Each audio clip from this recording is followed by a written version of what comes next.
টি-20 বিশ্বকাপের সুপার এইটে বাংলাদেশ প্রথম ম্যাচটা খেলেছে অস্ট্রেলিয়ার বিপক্ষে।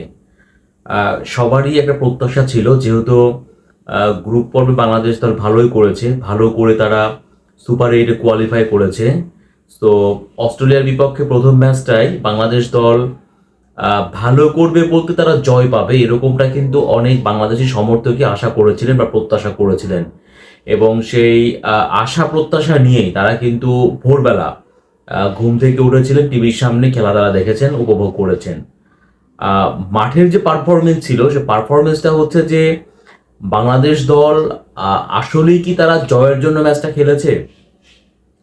আমি আমার ব্যক্তিগতভাবে আমি বলবো যে বাংলাদেশ দল মাঠে নেমেছিল এই অ্যাপ্রোচটাই নিয়ে যে অস্ট্রেলিয়ার সঙ্গে তারা হারবে, অর্থাৎ ম্যাচটা যে বাংলাদেশ দল জিততে পারবে না, তারা যে ম্যাচটা হারবে, তাদের অ্যাপ্রোচটা ছিল ঠিক এইরকমই।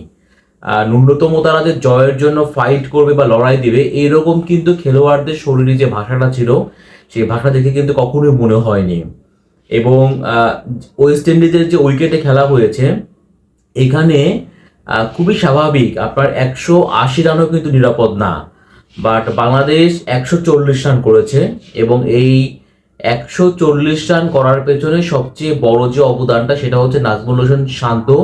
তিনি 41 রান করেছেন এবং তাওহিদ হৃদয় তিনি 40 রান করেছেন।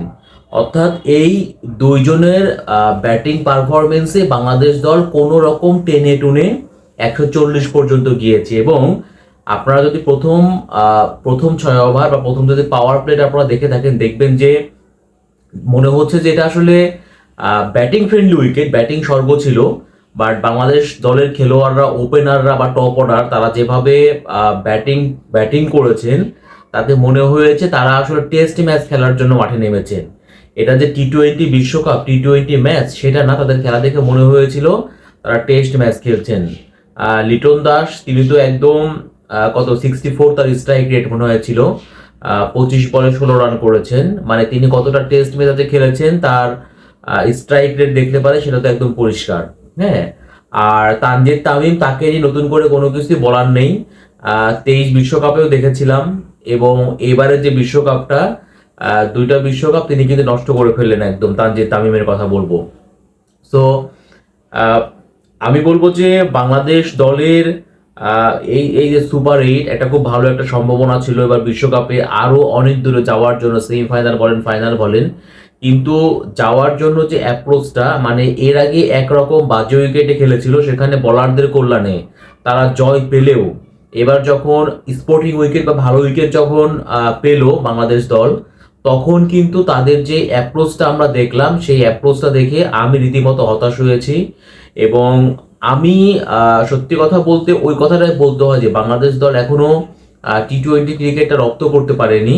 আর তারা হয়তো বা বিশ্বকাপের সুপার এইটে কোয়ালিফাই করেছে, এটাকে অনেক বড় একটা অর্জন বলে মনে করছে। যে উইকেটে খেলা হয়েছে, এখানে আমি আগেই বলেছি 180 রান নিরাপদ ছিল না। বাংলাদেশ যদি সেখানে টেনে টেনে 170 রানও করতে পারতো, ম্যাচটা হয়তো হারতো, বাট হারলে পারেও সে হারটা হতো সম্মানজনক।